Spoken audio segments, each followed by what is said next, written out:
My name's Geneva Stegmuller. I'm with the Partners Group. I'd like to welcome everyone to our webinar today. I'd especially like to welcome Ed Rowell. Ed is a senior consultant with FMI Center for Strategic Leadership. Ed has been with FMI for the past 6 years. However, Ed has almost 30 years of experience in developing leaders at the executive level. Due to the complexity of an effective transfer of ownership and leadership, this is our webinar, our third webinar, with the focus on personal leaders and the emotional side of that transfer. Our speaker, like I said, is with FMI Center for Strategic Leadership. They spend a significant amount of their time with senior leaders in seasons of transition. And just a couple of reminders, if you have any questions during the webinar, feel free to send them via the questions tab on the right side of the screen. If you have any questions at the end, there will be a form that'll pop up that will ask specific questions. In that form, we'll ask things like, what specifically you need more details on or help with, when and how you would like to be contacted with additional information, the timeline that you would like to be contacted, and that'll at least give us an idea of what we need to address. As I mentioned, this is the third part of a series that we've been hosting. Our intention is to hold a live event here in Portland at the Harvest Wine Bar here in Lake Oswego on the 22nd of January, so that if there's any interest to meet the FMI team, they'll be available to answer any questions or just to get to know them while enjoying a glass of wine and maybe some munchies. There may be some of you out there that are not familiar with the Partners Group, so I just wanted to briefly go through a little bit of information about us. We are headquartered here in the Portland metro area. We have offices here in Portland and Lake Oswego. We have an office in Bellevue, Bend, and also Bozeman, Montana. We are the largest privately owned financial firm in the Pacific Northwest. We've been in business for over 37 years with approximately 160 employees. The areas of expertise for us are divided into 4 core divisions. The first one being wealth management. We focus on investment management, asset allocation, tax strategies, estate planning, and also help businesses with the succession, the financial succession piece of the pie. Employer services, which is everything that is offered through your employer, retirement plan consulting, employee benefits, health and productivity, and healthcare analytics. And then we have our commercial insurance division that focuses on insurance brokerage services, risk management, claims management, et cetera. And as well as our personal insurance division, which handles all the home insurance, transportation, recreation, liability and personal risk, and other specialized coverage as well.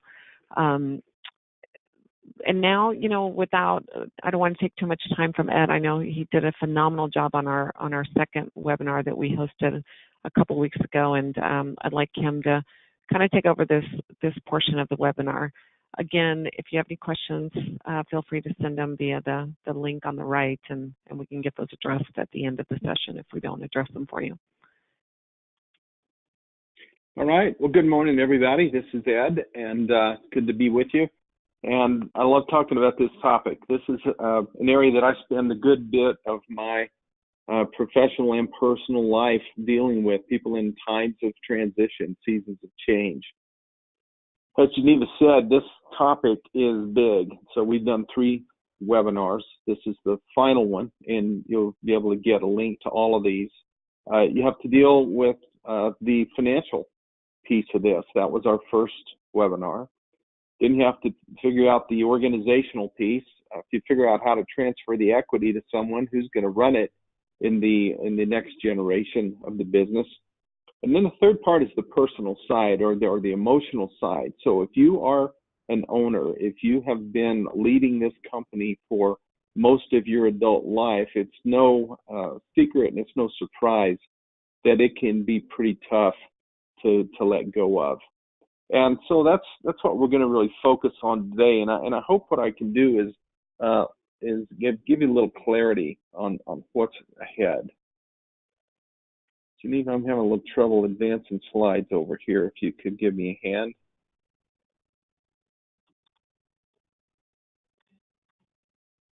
There we go. Yeah, let's just talk through these objectives. First of all, there's going to be not only an impact on your net worth, but the impact of succession is very personal. It's very deep, and it's going to impact your family in a big way. So let's just go ahead and put all these bullet points on there if you don't mind. I am not. There we go. Yeah. So we'll talk about how you can begin to just in a very simple way to set the stage for making some of these changes. And also at the end, I'll tell you about an event we have that we might could help jumpstart the process for you. Then I would like to at least plant the idea with you that it's possible that your next chapter of life, we like to think of it as an encore career, could be just as engaging and just as exciting as what you've done up to this point, and maybe with even a little bit less stress. I think that's something a lot of us, we get just tired of the carrying the stress and the sleepless nights that come with our industry. What we're dealing with is a transition, and a transition is a season in between. It's not what was, it's not what is. It's kind of a no man's land. And I use the analogy that seems to connect with a lot of people. It's like remember when you went to the circus as a kid, and there were the people on the trapeze, and you always felt nervous when someone let go of the bar and went spinning through the air, but they had practiced and prepared so that there was another bar to grab at the last possible second. And I think that analogy works pretty good because a lot of us are afraid to let go of what we have until we have something that we can reach for. And that's where we can, I think, offer some help to you. We see really two types of leaders in our industry and in our work. The first are the people that fail to leave, and then those that fail to thrive. One of my colleagues has a client who's probably now well into his late 70s and maybe early 80s. And every year they have the same conversation they've been having for the last 10 years. He'll say, Jack, don't you think it's time to turn the business over to Bill? And Bill's his son. And he'll think about it a while, kind of hem and haw, and he'll say, well, I just don't think the kid's ready. Well, the kid's 57 years old. And if he's not ready now, he's not going to be ready. And so there are people that it's very hard for them to leave. And we're going to talk about some of the reasons why that is. Some just can't let go of the role, and they'll keep that role until the day they die. And there are some that just have a desire to keep working, to keep busy, and that's a good thing. And we'll talk about maybe some other outlets for that. And then there are those who just generally either for whatever reason still just need the income. They need the financial benefits, and so letting go just doesn't feel like an option for them. And the reason we talk about this, and we're making such a big deal out of this, is this is the number one reason that succession plans go off the rails. It's not that complicated to figure out how a plan to transfer the equity of your business to some key employees or to some family members. It's a math problem. It can be figured out relatively quickly how to move people to prepare them to lead the organization. It may take years for them to get there, but you can put the plan in place. But if we don't deal with the personal side, the emotional side of this, a couple years down the road, the plan's going great, everything's running well, and the leader gets cold feet. This says, well, I don't know, we need to pump the brakes a bit here. And it can often be very disruptive to the company. It is discouraging and even can be a deal breaker for that next generation owners. And so I think those are reasons why we need to spend a little time with it. Then we see others that are they're able to get out, but they just never find what's next for them. They don't find anything that's going to keep them engaged and give them a sense of purpose and joy. Now, we're going to look at the end here. I want to walk through some stages of retirement for you. And there is a honeymoon phase where I think it's important to do all the things you thought you were going to do when you retire. That may be travel, that may be golf, that may be fishing, whatever your thing is. The prospect of doing it until you've had your fill is pretty exciting. It's something to look forward to. But I can tell you from dozens and dozens of personal relationships with clients that there comes a point, usually in about 4 to 6 months, where the thing that you thought you wanted to do for the rest of your life is just no longer appealing to you. I can't tell you the number of guys. I remember my father-in-law was a good example. He took an early retirement, bought a bass boat, bought a new set of golf clubs. 6 months later, he sold the boat, and when he died, 25 years later, the golf clubs were just full of spider webs. So it's not necessarily, it's not a bad thing to recreate at all, of course, but it is not going to fulfill like we often hope that it will. And then, there's just a tremendous brain drain going on within our industry of senior leaders with vast amounts of experience that are transitioning out and taking with them vast amounts of knowledge and experience. And so I encourage all of you that are listening in to be thinking about what are some ways that you could stay plugged in a way that allow you to continue to speak, to share that wisdom and pass that wealth of information on to the next generation. This is the model I want to share with you, and I'll explain it kind of circle by circle here, but let's start with this first one about personal readiness. This is what we're talking about this morning. This is very hard, and it's hard because it's about our identity, who we are. It's about our capacity for change, a temperament. If you are wired for action and wired for results, people just don't listen to you once you're no longer the boss, and it's very discouraging. And then just dealing with issues of health, because it's troubling to read the statistics on the number of men, particularly, who die fairly shortly after they leave full-time employment. And that doesn't have to be.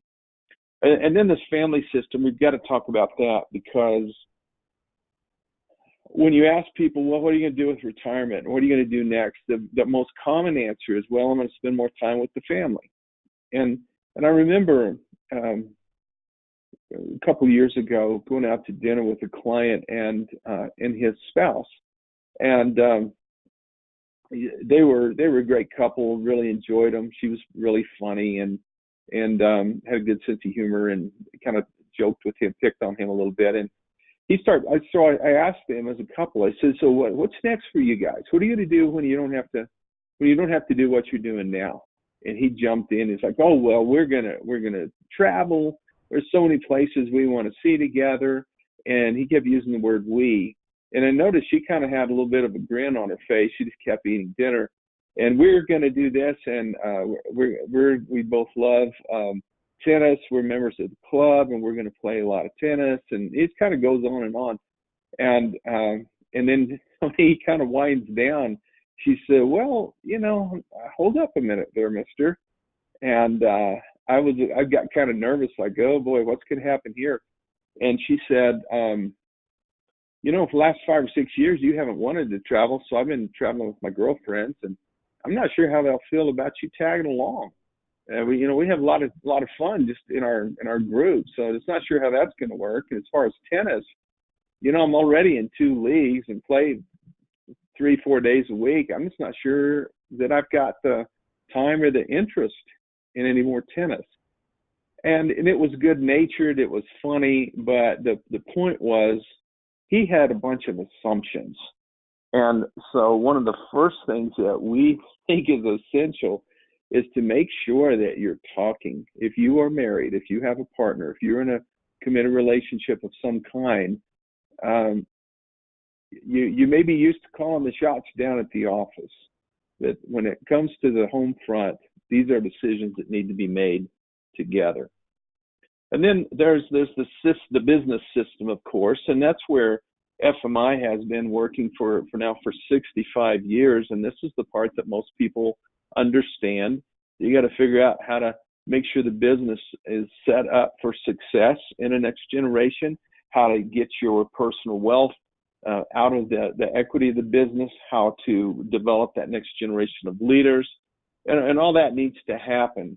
But these things are all intertwined, and really each one affects the other. And then I think the other piece that we have to examine here is context.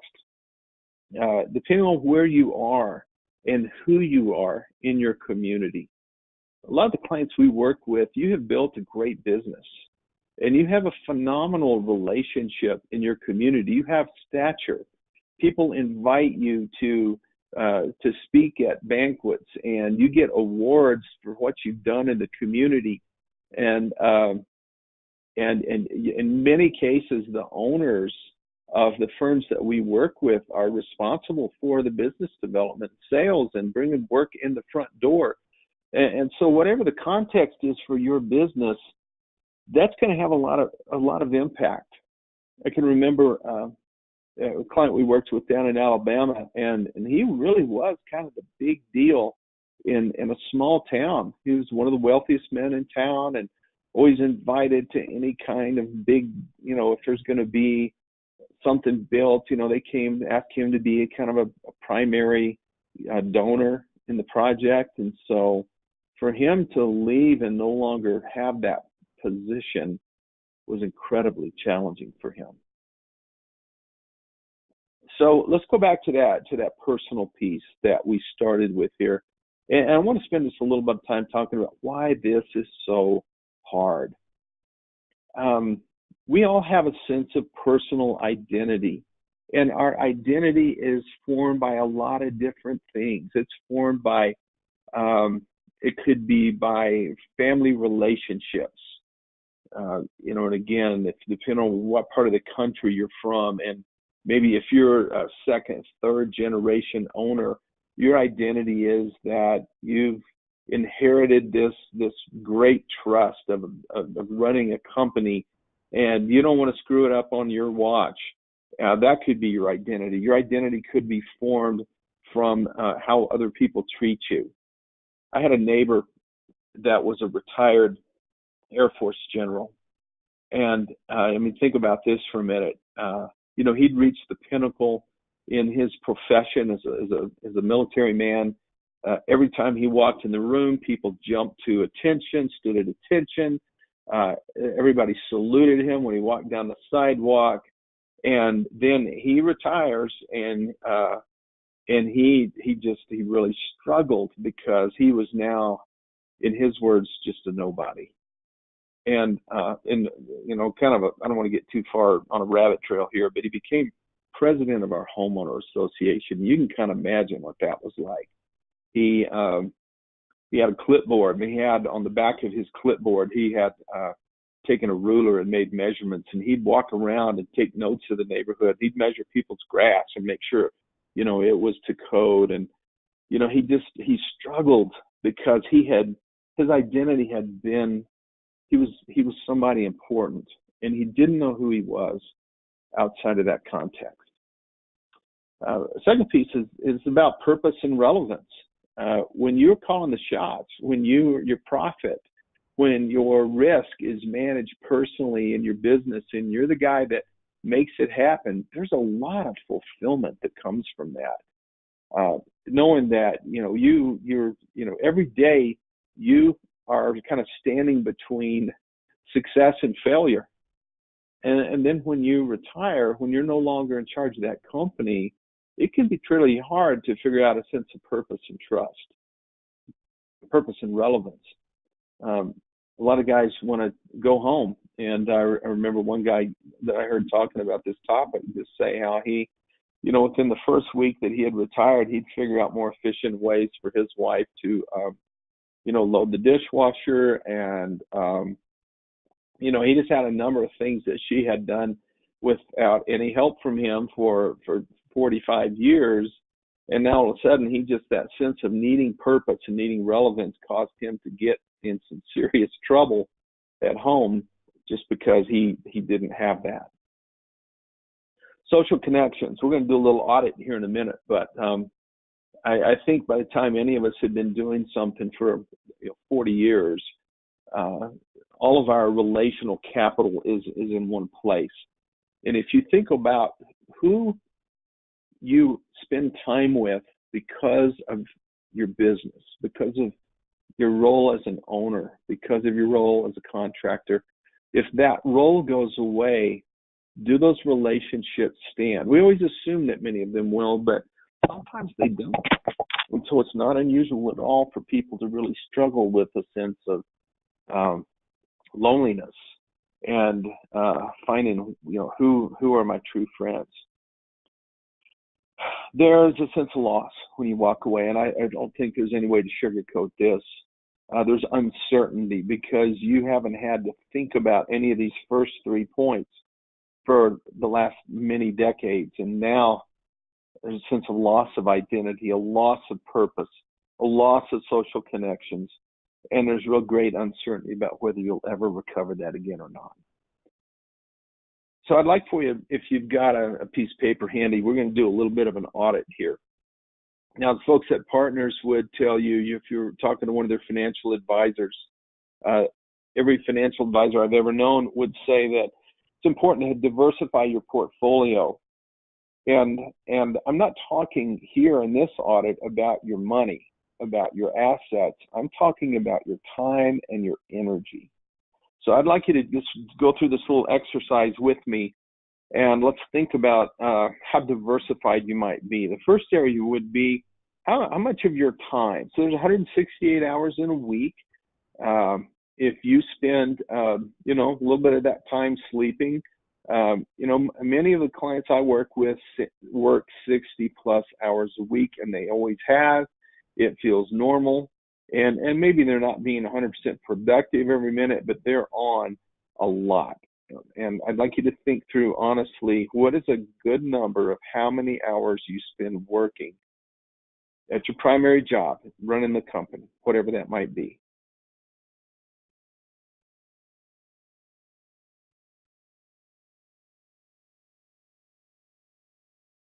All right. And then I'd like you to think about how much time do you spend outside of work on other activities? Do you have any activities at all that you would spend at least 4 hours a week? Could be a hobby, could be maybe you're on you've got a role in the community, maybe at the at the hospital, you're on a board or something like that, but something else other than your primary job where you spend time. How many of those activities do you have?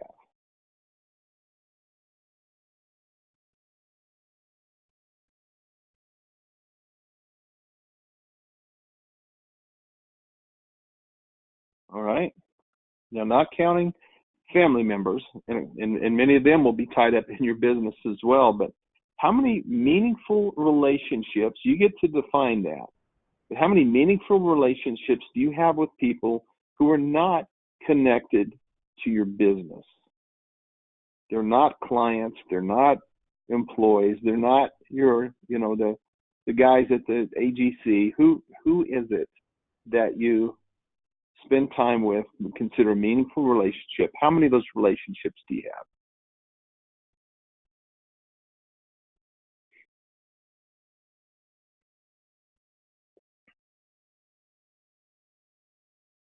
This next one's kind of tricky because when you've been doing something for 40 years, you are an expert. You have just spent a lot of time just often through the school of hard knocks at getting good at doing something. And some people are continual learners, some are not. But I want you to think about how much time a week do you spend on something that is about your personal growth and development, not necessarily for the well-being of the business, but for your personal well-being. How much time do you spend on that?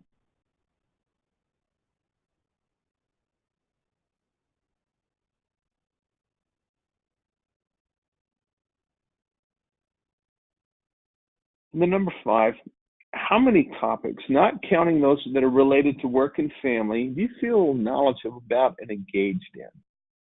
What are some other things besides your work that intrigue you, that you're curious about, that you feel you've invested some time to learn and to understand?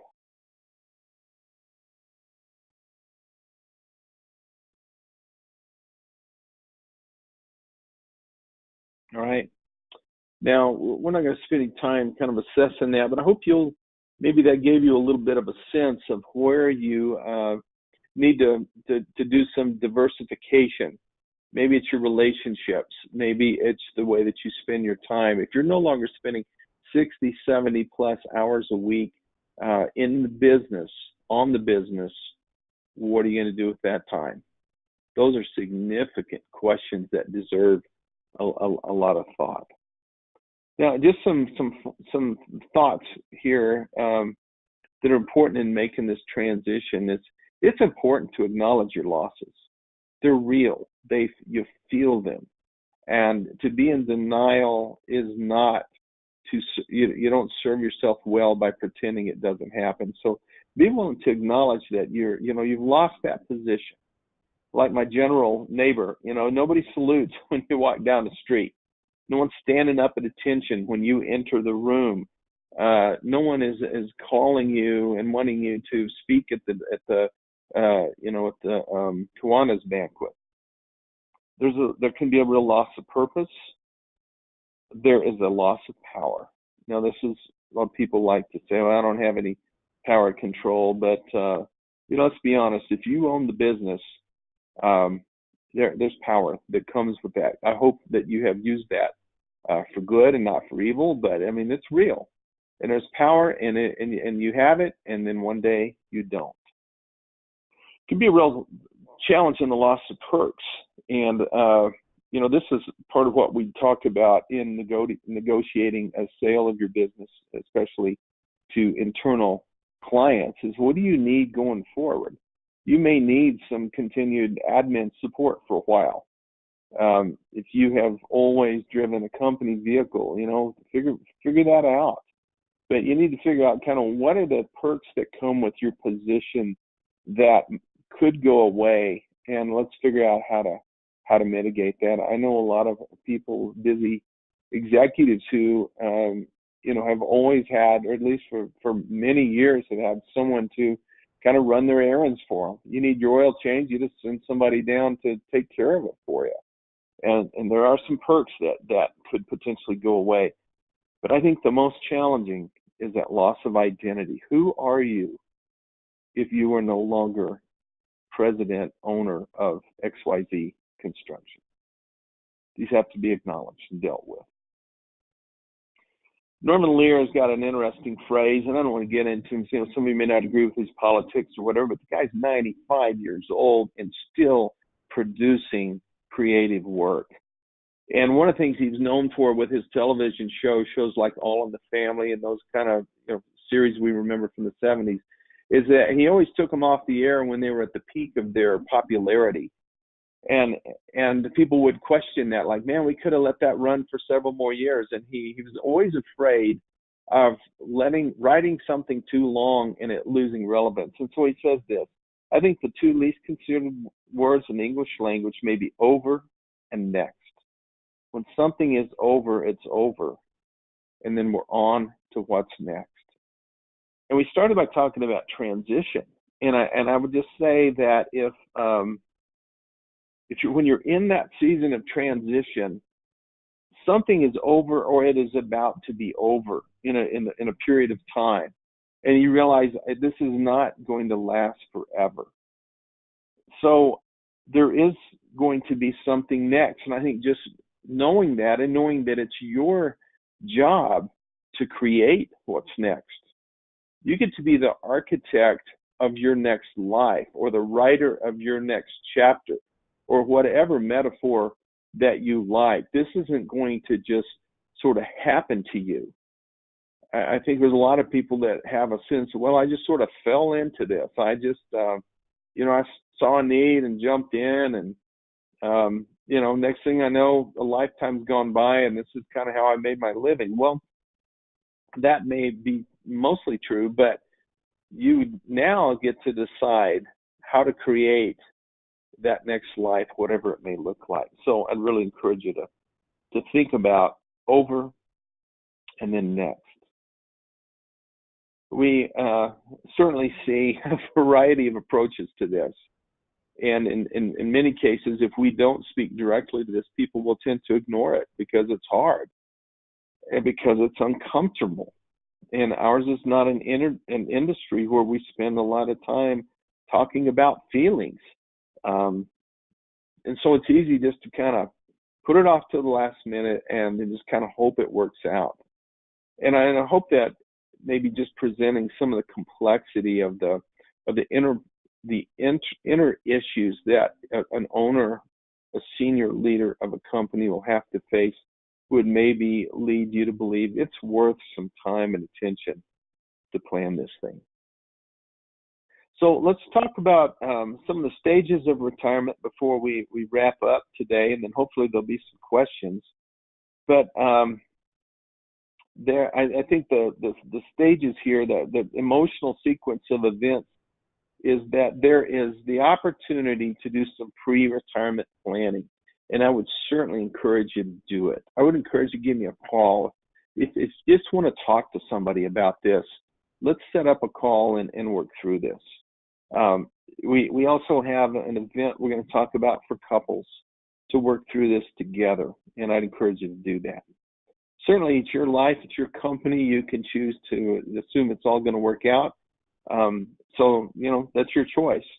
But then there comes a point where the tipping point where you're no longer at work. Hopefully it happens on your own terms. Hopefully it happens according to your plan, but the statistics for people above the age of 60 is that over half enter into retirement on other than their own terms. Now, you don't have to worry about getting laid off if you own the company, but there are countless stories of people who assumed they were going to just keep working and didn't make any contingency plans, and then there was some kind of a health crisis, a relational crisis. I had a client who just couldn't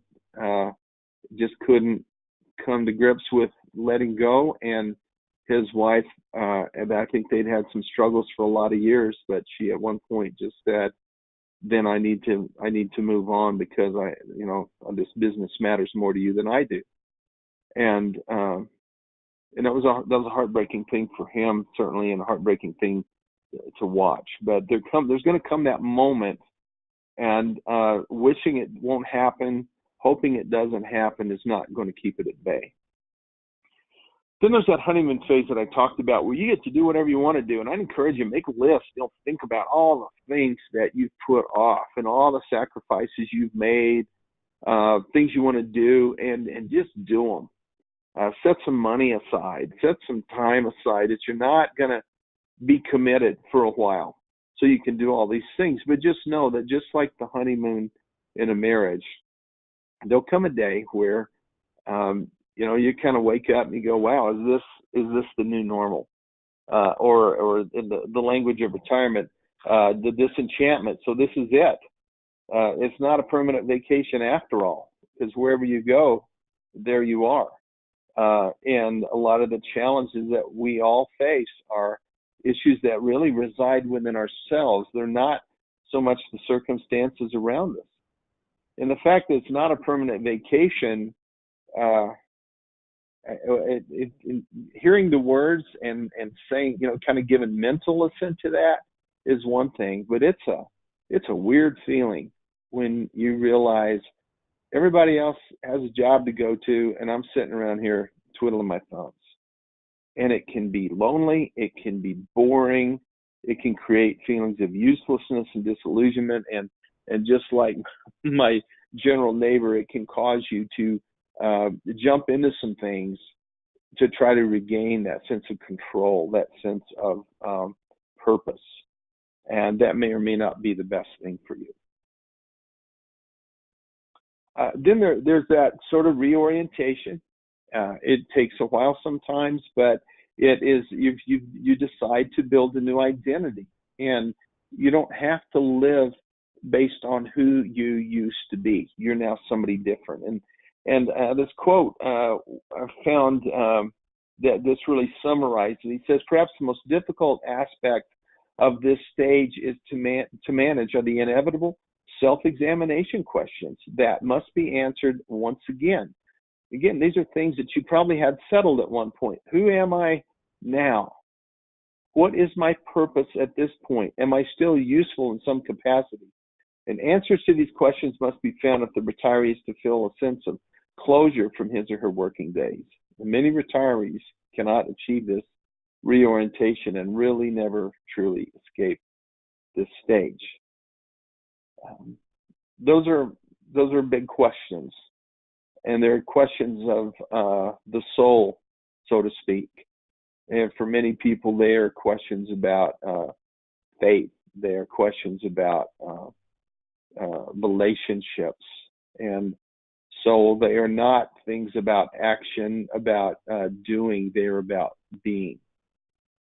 But when you work through that, then there is on the other side, there comes a new normal, and you get a new schedule, and you kind of renegotiate the ground rules in your relationship, and a new identity that you've created. And then it just kind of becomes familiar, and hopefully this is where you will spend a lot of years. I remember a financial planner I knew years ago that told me, he said, yeah, there's 3 stages to retirement. He said there's the go, go, go phase, and then there's the slow go phase, and then there's the no-go phase. And most of us anticipate the go, go, go. We want to go here, we want to go there, we want to do this, we want to do that. But there'll come a time for all of us when we slow down a little bit, and there may come a time where we just don't have a desire to go anywhere. But all of these are, part of this next season of life. And to kind of help you negotiate this, we put together an experience. We call it the Executive Encore Experience, and we're going to host it down in Santa Fe in May. And it's several days for you and your spouse with some skilled facilitators to walk through some of these questions and deal with some of these issues that might take many months or years on your own. And we would love to be able to save you the emotional wear and tear by helping guide these conversations. So I would love for you, if you have interest in this, to give me a call. Let Geneva know. She'll be in touch with me, but we would love to talk to you about how we can help you walk through this. Geneva, do we have any questions that came in while we were on the call? No, it doesn't look like it. Again, like I'd mentioned before, they'll get, a survey at the end, and if they have anything that comes up, they can always send them in that way as well. Okay. Well, good. Well, I hope this has been helpful to you, and I do care about this. This is kind of my personal life mission here, to help people walk through this phase of life. And so, for any of you that are there and want to talk through this, I hope you'll let me know, and we'll set up some time to talk. I'm in the Northwest frequently. I'll make plans to stop by and see you next time I'm in town. But don't try to go through this alone. It's a tough road, and we can save a lot of wear and tear on you personally, your health, your marriage, your well-being. So glad to help any way we can. Thanks, Ed. I felt like that was very relevant. I know I've seen my father-in-law go through some of those same type of experiences, and I think it's great that you offer services like the event that you guys have coming up in New Mexico. That we want to thank everybody for your attendance this morning, and we welcome any questions, and I would be more than happy to make sure that you have access to Ed, and I think his information may be available here on the next slide if you want to jot down that information, you're more than welcome to reach out that way as well.